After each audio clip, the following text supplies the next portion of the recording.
Bien, bonjour à tous les amis, bienvenue dans ce nouveau live. Aujourd'hui, on va parler de la zone de confort. Vous voulez en sortir, vous voulez retrouver votre estime et sortir de la zone de confort. Bonjour, JP, coach professionnel certifié, fondateur du programme Rends ta vie sublime et du programme Sublimer vos relations. Donc aujourd'hui, on va se pencher un petit peu sur comment l'estime de soi et la zone de confort peuvent être liées. Comment se fait-il que aujourd'hui, vous avez dû vous dire, bah attends, il parle de la zone de confort, il parle de l'estime, quel est le rapport? Pour sortir de la zone de confort, il faut avoir une bonne estime de soi, parce que sinon on n'a pas confiance, donc on ne peut pas sortir de la zone de confort. Et ben moi aujourd'hui, je vous invite à explorer l'inverse. Et si c'est en osant risquer et sortir de la zone de confiance que vous allez retrouver l'estime de vous-même et que vous allez retrouver confiance en vous. Et vous dites aujourd'hui, tiens, c'est bizarre, ça bouge, il n'est pas dans son décor habituel, qu'est-ce qu'il fabrique, c'est chiant à regarder, ça donne... C'est inconfortable, bah, tant mieux, si c'est inconfortable, ça va vous obliger à sortir de vos habitudes. Et ça, c'est un début de sortir de la zone de confort, d'accord? Donc bonjour Martine, bonjour Jean, bonjour Marc, mon ami Marco, super, bonjour Hello. Donc pourquoi je suis dans la chambre? En fait, je suis dans ma chambre à coucher, parce que je voulais vous montrer. Longtemps, ma chambre à coucher, ça a été la salle de formation quand j'étais avec mon associé, où on avait 12 personnes avec nous. Et nous, on était adossés à ce que je vais vous montrer maintenant. Et ce que je vais vous montrer maintenant, c'est voilà, ça. Pour moi, une image qui représente bien la sortie de zone de confort. Je suis là, vous inquiétez pas, je suis toujours là. C'est être devant le début de ce pont et se dire, waouh, il faut que je traverse ce pont, n'est-ce pas? Vous voyez ce qu'il y a en dessous? Il faut que je traverse ce pont. Et en plus, de l'autre côté, il y a un truc que je vois à peine. Je ne sais pas ce qu'il y a. Mais je sens que là où je suis maintenant, ça ne me convient plus. Et j'ai besoin d'aller voir ailleurs, mais j'ai peur. J'ai besoin, mais j'ai peur. Voilà ce qui nous maintient souvent dans la zone de confort. Ça, je dirais que c'est l'excuse la plus... bonjour Samia, la plus courante. Donc vous voyez, je vous le remontre un petit coup et puis je vais aller retourner poser la caméra sur le bar pour que ce soit plus à l'aise. Donc voilà. Ça pour moi c'est une belle image de la zone de confort. En même temps c'est bien, je vous fais une petite visite de l'appart. C'est sortir de la zone de confort parce que c'est accepter qu'il va y avoir une part d'inconnu dans la décision que vous allez prendre. Donc je me prends quelques secondes. Voilà, pour poser ma caméra. Nous voilà revenus stables et dans le confort de la stabilité. Donc, comment est-ce que je peux retrouver mon estime en sortant de ma zone de confort? Donc, la zone de confort, c'est quoi? Ça porte mal son nom, en fait, parce que c'est absolument pas confortable. C'est une zone où il n'y a plus ce qu'il faut pour nous épanouir, il n'y a plus ce qu'il faut dans cette zone de confort pour s'y sentir bien. Donc, peut-être que pour vous, sortir de votre zone de confort, ça va être oser mettre un commentaire sur cette vidéo en disant aujourd'hui, comment est la zone dans laquelle vous êtes et où est-ce que vous aimeriez être? Comment voudriez-vous que cette zone elle soit? Effectivement, je voudrais quand même amener une précision. C'est que sortir de la zone de confort, ça ne veut pas dire tirer un trait sur tout ce que vous avez. Une fois encore, il va s'agir de se dire ok, aujourd'hui je suis dans une zone, qu'est-ce qu'il y a dans cette zone que j'ai envie de garder? Qu'est-ce qu'il y a dans cette zone qui ne me convient plus? Alors effectivement, dans le monde du développement personnel, on vous dit que vous sortez de la zone et vous allez à un autre point. Et généralement, on vous fait un petit dessin. Je ne sais pas si j'ai une feuille sous la main, je pourrais vous le faire rapidement. On vous fait un petit dessin, voilà, j'ai une feuille, j'ai un stylo, comme ceci. Ce qui est un peu effectivement simpliste, mais ça image bien. Donc vous avez votre zone, je vais vous le montrer après. Et la flèche, vous verrez, la flèche, c'est la sortie de zone. Donc voilà. Vous avez votre zone, là, je ne sais pas si on voit, oui, voilà, vous avez la zone ici, et on vous dit, voilà, il faut sortir de cette zone pour aller dans la nouvelle zone, qui est la zone de vos projets, qui est la zone de votre prochain, de la rencontre de l'homme de votre vie ou de la femme de votre vie, qui est la nouvelle maison, le nouvel appart, la nouvelle ville, le nouveau travail, enfin voilà, quelque chose de complètement différent, parce qu'aujourd'hui, là où vous êtes, ça ne vous convient plus. Donc la première étape, c'est de se dire, voilà, qu'est-ce qui ne me convient plus dans cette zone? Ben voilà, la maison elle est trop petite, ou mon travail, j'y vais avec une boule au ventre, ou mon projet me prend tellement la tête que je ne peux plus être là où je suis aujourd'hui. Enfin, voilà, il y a quelque chose que vous voulez ne plus avoir. Une fois que vous avez identifié ce que vous voulez plus avoir, identifiez ce que vous voulez de plus. Et c'est là où on va aller vers une autre zone. Alors, ça ne veut pas dire qu'on se déplace ou qu'on laisse la zone où on est, ça veut juste dire qu'elle va se transformer. On va y amener de nouveaux éléments. On va traverser ce pont finalement pour se retrouver dans une nouvelle zone où on va amener des outils, on va amener autre chose et on va mettre en place des actions. Eh bien, le fait même de faire cette action, de dire qu'est-ce que je veux conserver, qu'est-ce que je veux de nouveau, ça va travailler votre confiance parce que vous allez faire des choix, vous allez prendre des décisions et faire des choix et prendre des décisions. Bonjour maman. Prendre des décisions, ça va renforcer votre confiance et votre estime de vous parce que vous allez avoir réussi à faire quelque chose, vous allez avoir pris une décision, vous allez avoir osé franchir un premier pas et finalement ce dessin là avec un rond et puis une espèce de... Vous savez ce qu'on dessine devant là, c'est le précipice en fait, c'est que quand on vous dit un truc qui vous challenge, qui vous défie, vous sentez un truc comme waouh, waouh, non ça je peux pas le faire, c'est trop.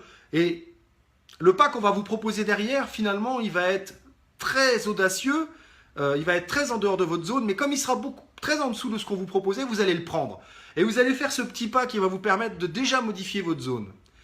Et j'ai envie de vous dire, c'est pas pour vous rassurer, mais sortir de sa zone de confort, si jamais là où on va, on n'arrive pas à tenir le coup, on n'arrive pas à y rester, on n'arrive pas à continuer à être dans cette nouvelle zone, vous avez le droit de revenir dans la zone d'avant.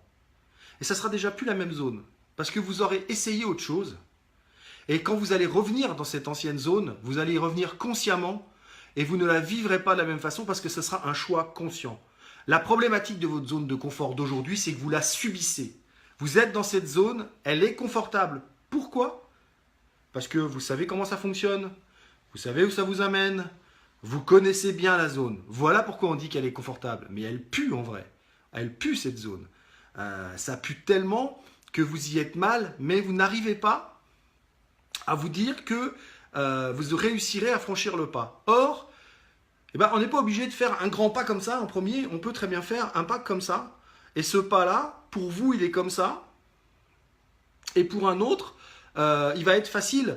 Et j'ai envie de dire qu'un autre va faire un pas qui est comme ça. Et pour vous, ce sera un petit pas parce que vous êtes déjà ailleurs. Donc, ce qui est important, c'est de vous dire qu'est-ce qui va me servir aujourd'hui pour sortir de ma zone de confort. Quelle est l'étape, quel est le pas qui pourra me permettre de sortir de là. Donc, je vais faire ça. Je vais répondre à une petite question déjà. On la croit confortable, voilà, mais c'est la plus inconfortable qui soit. C'est nous qui la croyons confortable, cette zone d'habitude comme je l'appelle. Alors, oui Elodie, et j'ai envie de dire, attention à ne pas vouloir forcément éradiquer les habitudes de notre vie. Pourquoi ? Vous savez qu'en sport de haut niveau, une routine, c'est une répétition d'un geste afin d'obtenir cette automatisation du geste. Et c'est ce geste qui va nous permettre de revenir à des bases dans des moments de difficulté. Si vous n'avez pas d'habitude, si vous n'avez pas de rituel, si vous n'avez pas de routine, sur quoi allez-vous vous appuyer quand ça va mal ? Sur rien. La routine, l'habitude, elle sert à reprendre courage quand il y a des moments plus difficiles que d'autres. C'est exactement ce que fait un grand sportif, des sportifs de haut niveau en sport, dans le tennis notamment. Leurs entraîneurs leur disent, si jamais à un moment donné, tu as un passage à vide dans le match, reviens à ce que tu sais faire. Reviens à tes habitudes, à tes routines. C'est ça qui va te permettre de reprendre conscience. C'est pour ça que je vous dis attention aux habitudes et aux routines. C'est important d'en avoir. Et notamment, si votre zone de confort, c'est la relation où vous êtes aujourd'hui, ou si c'est parce que vous êtes célibataire et que vous êtes célibataire non pas parce que vous êtes bien, mais parce que vous avez peur que ça ne marche pas avec quelqu'un, eh bien, dans ce couple que vous allez former, s'il n'y a pas de routine, sur quoi allez-vous pouvoir vous appuyer lorsque le couple ira mal ? Sur rien. C'est ça. En fait, il y a Gottman et Silver ont fait des recherches il y a une dizaine d'années. Depuis, il n'y a rien eu de fait donc, de plus. Ils ont fait des recherches. Ils ont travaillé pendant plus de 6 ans avec plus de 600 couples. Et ce qu'a retenu Gottman de cette expérience, entre autres, évidemment il a retenu plein d'autres choses, c'est que le ciment du couple, c'est pas partir 15 jours aux Caraïbes, sous le soleil, pour effacer toute une année où il n'y a rien eu. Non, c'est de savoir que sa femme, elle avait un rendez-vous chez le gynéco et lui envoyer un petit texto quand elle sort. C'est de connaître le prénom des amis de sa fille. C'est de connaître le nom du chien. C'est de savoir qu'il y a une porte à l'arrière de la maison. C'est que la femme dise à son mari rentrant, ah oui, tu avais une réunion importante aujourd'hui, comment ça s'est passé? En fait, c'est plein de petites choses. C'est de, comme je fais avec ma femme, tous les matins, on boit un café tous les matins et on discute autour de ce café. Enlevez-nous cette routine et ça se casse la gueule. Arrêtons de vouloir fuir les routines. Donc ne confondons pas la zone de confort avec les habitudes et les routines. La zone de confort, c'est la zone où on se maintient parce qu'on connaît bien cette zone et qu'on a peur de ce qui peut se passer dans l'évolution qu'on va avoir en sortant de la zone de confort. Donc, au passage, je vous rappelle que j'ai plein de vidéos sur YouTube qui parlent aussi de ça, de sortir de sa zone de confort. J'ai des articles sur mon blog aussi, c'est blog jeanpierrebonnet.com, vous pouvez aller les voir. Donc il y a plein de choses déjà que j'ai écrit, j'ai fait des vidéos, j'ai encore mon programme sur la confiance, vous pouvez le trouver sur mon site internet, c'est jeanpierrebonnet.com. Donc vous pouvez aller vraiment voir plein de choses sur ça, j'ai fait plein de choses, j'ai filmé plein de choses. Donc, et pour revenir à cette zone de confort, vous sentez bien que si vous osez passer le pas et entreprendre une action, vous allez renforcer votre estime. Donc, ne commencez pas par des choses extraordinaires. C'est pas comme ça. Alors oui, ça peut marcher. Alors là, vous allez avoir une confiance de malade, évidemment, mais c'est quand même intéressant de faire des choses où vous êtes à peu près sûr que ça va réussir afin que la confiance se renforce. Donc peut-être le premier pas, je le disais à un client hier, c'est de se faire son numéro d'auto-entrepreneur.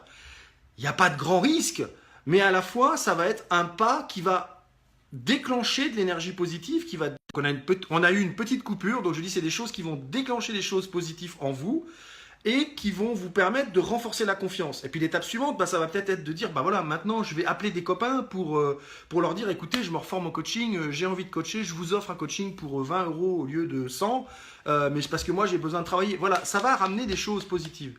Et effectivement, il y en a, moi j'ai démissionné de l'éducation nationale, donc il y a plein de gens qui m'ont dit, ah mais t'es fou, pourquoi tu te mets pas en disposition, comme ça tu peux revenir si jamais ça marche pas, etc. Non, parce que j'avais pas envie de revenir, parce que je voulais plus être là. Donc là, oui, j'ai fait un grand pas, mais parce que c'était plus possible pour moi d'être là. Donc il y a ça aussi. Pour moi, la dernière chose que je vais dire là, c'est que allez bien profond dans votre zone de confort. Allez bien explorer ce que vous voulez plus.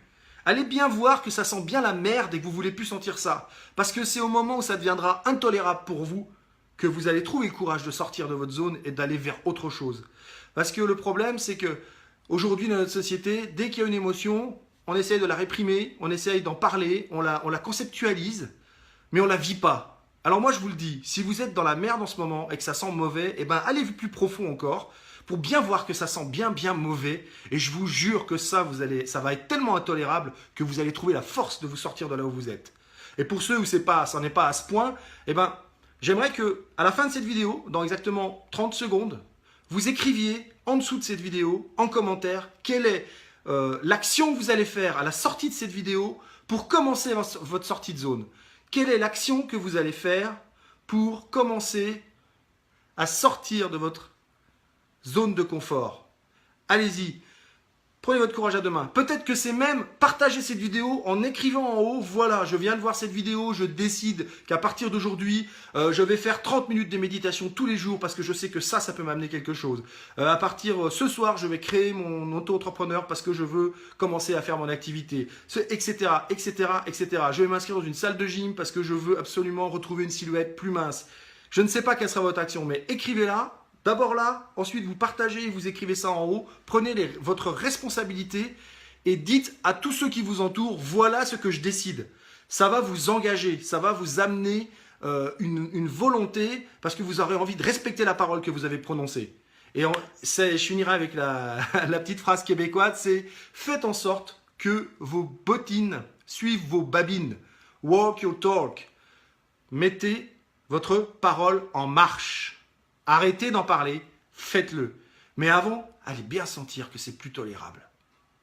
Donc vous pouvez aimer ma page, la partager à d'autres, inviter des amis si vous pensez que ça va leur rendre service, partager ma vidéo, commenter ma vidéo, liker mes posts. Faites vivre cette page si vous pensez qu'elle peut amener du bon aux autres. Donc, merci Jean de sortir de ta zone de confort en te levant tous les matins pour venir m'écouter, c'est très sympa. Merci à tous ceux qui sont là pour venir m'écouter.